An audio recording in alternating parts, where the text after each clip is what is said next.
Em meados de 2019, o presidente Jair Bolsonaro apresentou no Congresso Nacional um projeto de lei que propõe alterações em diversos artigos do Código de Trânsito Brasileiro. Esse projeto de lei foi apreciado por uma comissão especial e o relator apresentou seu relatório final. E a gente pode assegurar que do que foi pensado no projeto inicial, esse relatório desconfigurou completamente o que tinha sido proposto inicialmente.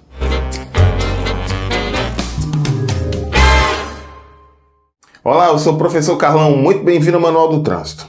Você que já é inscrito no canal, não esqueça do like para ajudar a esse vídeo ser indicado para outras pessoas. E você que não conhecia o canal, mas gosta de trânsito, se aprovar nosso conteúdo, convido-lhe a se inscrever. O vídeo de hoje a gente vai falar com um pouco mais de detalhamento, como eu havia anunciado, sobre o relatório do deputado federal Juscelino Filho, do Democratas do Maranhão. Ele foi escolhido como relator da comissão especial que está analisando o projeto de lei 3267. Esse projeto, como eu disse, propõe diversas mudanças no Código de Trânsito Brasileiro, mas existem três principais em que há um nível de expectativa maior, que seria o fim do exame toxicológico, o aumento de 20 para 40 pontos na soma das infrações para que possa ter o direito de dirigir suspenso e talvez a principal, mais aguardada, a ampliação da renovação da CNH, a renovação da habilitação, passando de 5 para 10 anos na maioria dos casos. Mas fazendo um resumo da tramitação desse projeto de lei, é importante dizer que, normalmente, o projeto passa por algumas comissões e depois vai a plenário para ser votado. Quando um projeto precisa ser apreciado por mais de 3 comissões, neste caso foram 5, não há a necessidade de ir a plenário. Basta uma discussão ampla nas comissões, o relatório final sendo aprovado pela comissão já é remetida para o Senado, não havendo necessidade de discutir na própria Câmara Federal. A comissão que analisou esse projeto recebeu de 68 deputados 228 emendas.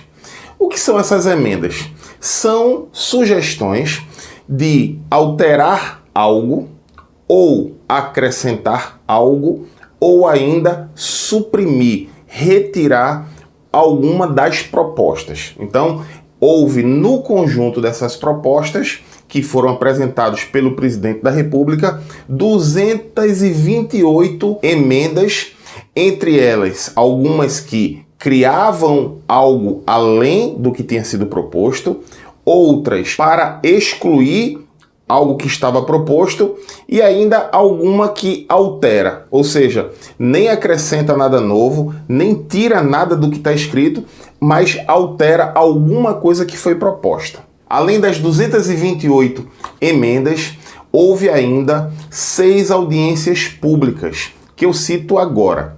A primeira audiência pública foi no dia 8 de outubro e discutiu os desafios da redução de acidentes. No dia 10 de outubro, discutiu-se infrações e penalidades de trânsito. No dia 15 de outubro, se discutiu habilitação e exames de aptidão física e mental. No dia 22 de outubro, exames toxicológicos. No dia 24 de outubro, registro, licenciamento e identificação de veículos.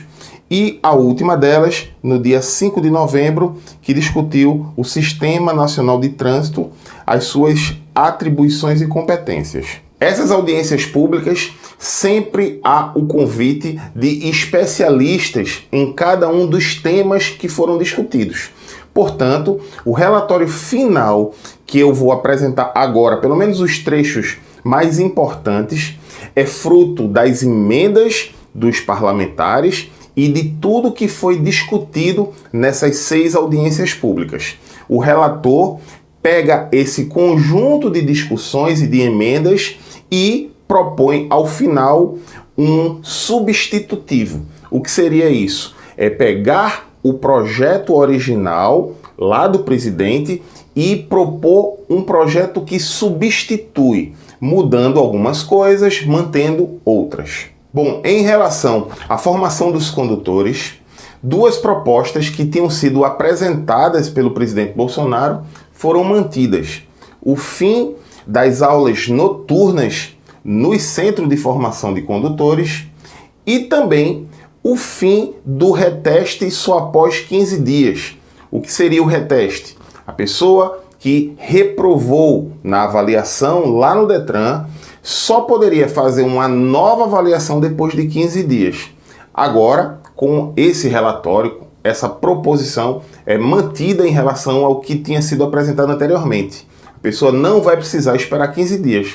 Assim que ela se sentir confortável e pronta, apta para realizar o novo exame, ela vai fazer sem problema nenhum. Um outro ponto que muitas pessoas perguntavam nos comentários dos meus vídeos é se já tinha sido aprovado a retirada dos exames de aptidão física e mental das clínicas credenciadas ao Detran. Porque no texto da Presidência da República retirava a exigência de serem clínicas credenciadas. Logo, poderia ser feita em qualquer clínica, qualquer ponto do SUS, por exemplo. Mas esse relatório apontou pela manutenção das clínicas credenciadas. Logo, diverge do que foi pensado inicialmente. Algumas propostas foram incluídas no relatório e que não eram alvo do projeto inicial, foram acrescentadas. Para fazer o destaque aqui, o primeiro deles é de que os condutores de motocicletas não poderão transitar nos corredores entre veículos e poderão, desde que o trânsito esteja parado, numa velocidade máxima de 10 km por hora, como é atualmente. No Código de Trânsito, o artigo 56 ele tinha sido vetado, que era um artigo que proibia o trânsito de motocicletas nos corredores. Com o veto, automaticamente passou-se a autorizar essa circulação nos corredores. Apesar disso, eu já fiz um vídeo, vou deixar no card acima, de que há a possibilidade do enquadramento de motociclistas que andam nos corredores quando andam muito próximos, comprometendo a segurança. Está lá no Manual Brasileiro de Fiscalização de Trânsito, que é uma infração de deixar de guardar distância lateral de outros veículos. Mas com essa proposta passa a ser terminantemente proibido, não apenas quando comprometer a segurança, e só poderá fazê-lo, como eu disse, quando os outros veículos estiverem imobilizados e no limite de 10 km por hora. Uma outra inclusão foi em relação ao Conselho Nacional de Trânsito, o CONTRAN. Atualmente, o CONTRAN só é composto por representantes do governo federal, ministérios, Agência Nacional de Transporte Terrestre, mas pela proposta do relator devem ser incluídos no CONTRAN também representantes dos órgãos de trânsito, dos estados e dos municípios. Além disso, o CONTRAN não poderá trazer nenhuma nova resolução sem que tenha realizado uma consulta pública, ou seja, qualquer nova resolução deverá ser submetida a questionamentos da população, para que as pessoas possam opinar em relação a essas possíveis propostas. Para os ciclomotores, duas novidades no relatório. A primeira delas é de que, para obtenção da autorização para conduzir ciclomotor, que é a autorização própria para conduzir cinquentinhas, são os ciclomotores, não haverá, segundo o relatório, necessidade de fazer nenhum tipo de curso, nem um curso teórico, nem o curso de prática de direção veicular. Atualmente, de fato, quem está tirando a ACC entre setembro de 2019 até setembro de 2020, não há a necessidade de fazer o curso, por força de uma resolução do CONTRAN. Mas pelo relatório, essa dispensa passa a ser permanente e não por um prazo prefixado como a resolução trouxe. A outra questão é que os ciclomotores voltam a ser registrados pelos municípios. Segundo o relator, desta forma vai estimular que os municípios passem a ser integrados ao Sistema Nacional de Trânsito. Algumas pessoas que estão me assistindo certamente moram em municípios em que não existe órgão de trânsito municipal. Isso porque, na sua cidade, o trânsito ainda não é municipalizado.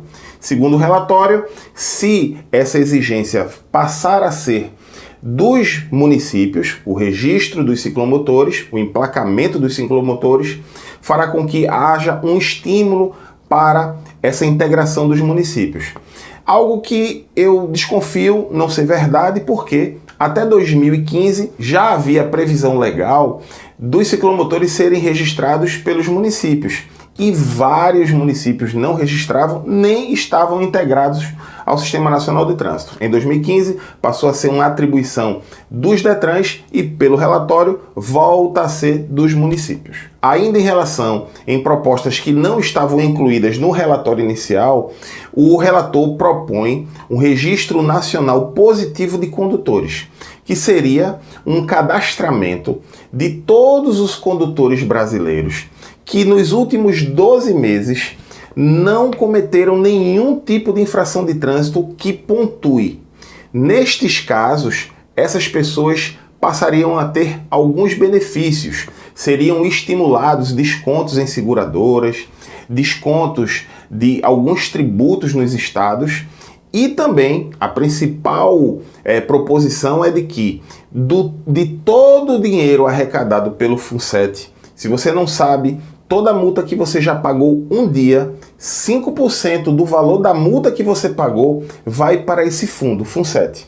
O que é que a proposta traz? De que todo esse dinheiro que está lá no FUNSET, todos os 5% que foram tirados dos valores das multas e que estão lá nessa conta, 1% desse valor que está lá deverá ser sorteado entre esses condutores positivos, ou seja, condutores que nos últimos 12 meses não pontuaram por não terem cometido infrações de trânsito. Falando em pontuação, o relatório traz uma inovação interessante, de que a pontuação só existirá nas infrações em que trouxer algum risco para o trânsito.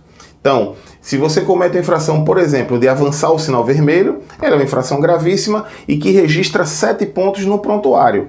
Como avançar o sinal vermelho traz risco à segurança no trânsito, esses pontos vão ser computados. Porém, para infrações que não comprometam a segurança, então, por exemplo, você esqueceu a sua habilitação em casa, nem está com ela em meio digital, com o CNH, com a CNH eletrônica, ou a placa do veículo está ilegível. Nesses casos, a pessoa vai sim ser responsabilizada, vai pagar o valor da multa, mas como não traz nenhum tipo de risco, não haverá o registro de pontos no prontuário do condutor infrator. Outra questão é a retirada de um parágrafo que definia que seria possível que, quando houvesse tecnologia suficiente para identificação dos veículos, não haveria necessidade de haver lacre nas placas de identificação. Mas como esse dispositivo está sendo proposto à retirada, volta a ser obrigatório os lacres nas placas. E aí vai impactar justamente no que a gente tem discutido aqui no canal, que é placas do Mercosul voltando a ter lacre, né? É uma polêmica aí que certamente vai dar o que falar ainda. Outra questão, se por um lado o relatório propõe o fim do trânsito de motocicletas nos corredores, ela elimina a infração de conduzir motocicleta com os faróis apagados, que inclusive traz uma penalidade que pode suspender a carteira do condutor infrator. Se você quiser mais detalhes, também vou deixar no card acima o vídeo que eu falo sobre isso. Bom, e aí a gente chega nos 4 mais polêmicos. O primeiro é a questão da cadeirinha. Atualmente, as crianças de 0 a 7 anos e meio precisam usar dispositivos adequados à sua faixa etária. De 0 a 1 ano, o bebê conforto, de 1 a 4 anos, a cadeirinha, e de 4 a 7 anos e meio, o assento de elevação. Então essa exigência de até 7 anos e meio, ela vai ser ampliada pelo relatório para 10 anos de idade ou 1,45 m. A proposta do presidente Jair Bolsonaro era de que não haveria mais aplicação da multa. Continuaria sendo obrigatório, mas só seria penalizado com uma advertência por escrito e não o pagamento de uma multa. Pelo relatório, como eu falei, amplia-se para 10 anos e a multa é mantida, de natureza gravíssima. Bom, em relação à suspensão do direito de dirigir, a regra atual define que, se qualquer condutor atingir a soma de 20 pontos no somatório das infrações que ele cometeu, ele poderá ter o seu direito de dirigir suspenso, no mínimo 6 meses. O projeto do presidente Jair Bolsonaro ampliava de 20 para 40 pontos, dobrava esse número, ou seja, seria possível cometer muito mais infrações até ser suspenso o direito de dirigir. Pelo relatório, houve uma proposta de gradação. Mantém-se os 20 pontos para quem comete 2 ou mais infrações gravíssimas. Se a pessoa cometeu apenas uma infração gravíssima, aí essa ampliação sai de 20 para 30 pontos. E no caso de pessoas que não cometeram nenhuma infração gravíssima, ela só cometeu infrações graves, leves e médias, essa soma poderia atingir até 40 pontos. Logo, quanto mais severa a infração, menor o número de pontos. Essa é a proposta da relatoria. Exame toxicológico. O que é que diz a regra atual?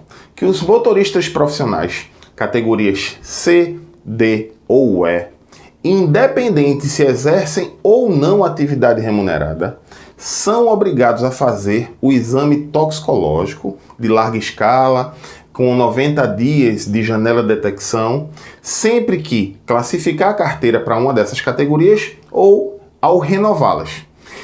Prevê ainda, atualmente, que esse exame seja refeito na metade do prazo. Logo, se ele renovou a CNH, ele vai na metade do tempo. A CNH dele foi renovada 5 anos, então na metade do tempo, 2 anos e meio, ele tem que refazer o exame toxicológico e quando for renovar, de novo. Para quem são 3 anos, faz o exame toxicológico na renovação, com 1 ano e meio refaz o exame toxicológico e depois volta a fazer no final do 3º ano. Pela proposta do presidente Jair Bolsonaro, o exame toxicológico deixaria de existir em qualquer situação, mas o relatório foi de encontro a essa proposta. O que é que prevê o relatório? Primeiro, muda uma questão interessante.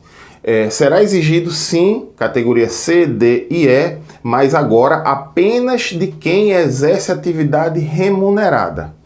E será exigido pelo relatório, lembrando sempre, só na renovação e não mais na metade do prazo. Então, se a renovação foi a cada 5 anos, ele faz na renovação e só depois de 5 anos na nova renovação. O que muda é, mantém-se o exame toxicológico, mas não haverá mais necessidade de fazer no meio do prazo de renovação. Bem como só será exigido para quem de fato exerce atividade remunerada, porque atualmente quem é categoria C, D e E, mesmo que não exerça atividade remunerada, também era obrigado a fazer. Bem, e por último, a renovação da CNH. É muito importante que todo mundo saiba que a renovação da CNH ela está atrelada ao exame de aptidão física e mental. Então, o exame de aptidão física e mental é aquele que vai atestar que você continua em condições físicas para dirigir veículos automotores. Atualmente, quem tem até 65 anos de idade renova a cada 5 anos. Pela proposta do presidente Bolsonaro, a renovação deixaria de ser 5, passaria a ser 10 anos para quem tem até 65 anos de idade e deixaria de ser 3 anos para 5 anos para quem tem mais de 65 anos de idade. Mas o relatório trouxe uma inovação. Ele mantém, sim, a renovação de 5 para 10 anos, apenas para quem tem até 40 anos de idade. Para quem tem entre 40 e 70 anos de idade, esse prazo baixaria para 5 anos. E quem tem mais de 70 anos de idade, esse prazo seria de 3 anos. E um detalhe, o relator trouxe uma questão que hoje não existe. Esses prazos não são para os condutores profissionais, os motoristas profissionais, categoria C, D e E. Pela proposta da relatoria, quem tem categoria CD ou E, independente da idade, continua sendo 5 anos. Então, por exemplo, um jovem de 30 anos que não exerce atividade remunerada, ele vai fazer a renovação só com 10 anos. Mas esse mesmo jovem de 30 anos, se for da categoria CD ou E, terá que renovar a cada 5 anos. Bom, por fim, é importante salientar que tudo que foi dito aqui é o relatório que será apreciado pela comissão para só depois ir ao Senado Federal. Lá no Senado Federal, se não houver nenhum tipo de modificação, o que é muito difícil de acontecer, certamente haverá mudanças, volta para a Câmara Federal para uma nova discussão, ou seja, será apreciado na Câmara todas as alterações do Senado. Portanto, é muito importante que você saiba que nada mudou. Só estamos discutindo a tramitação que está ocorrendo. Essa é uma oportunidade que você tem, caso discorde de uma ou outra proposta, de conversar com um parlamentar que você votou, por exemplo, para seguir o seu desejo, a sua orientação. É muito importante que nós não esperemos que as coisas aconteçam como a gente gostaria, mas que a gente possa, de alguma forma, pressionar, recomendar, aconselhar as pessoas que têm acesso aos parlamentares ou até mesmo aos próprios parlamentares. Normalmente os vídeos não são tão longos aqui do canal, mas como esse é um assunto complexo e muito importante porque impacta diretamente na vida das pessoas, foi necessário fazer um vídeo mais extenso para que você possa entender tudo que está ocorrendo nas possíveis mudanças que virão aí pelos próximos meses ou anos. Se não quiser perder nenhum detalhe desse projeto de lei e de outros que tratam sobre trânsito, convido-lhe mais uma vez a se inscrever no canal e você que já é inscrito, não deixe de compartilhar para que outras pessoas tenham acesso a essa informação. O nosso compromisso é de não disseminar notícias falsas. Proteja-se das fake news. Aqui a informação é segura. Um grande abraço a todos, te encontro no próximo vídeo.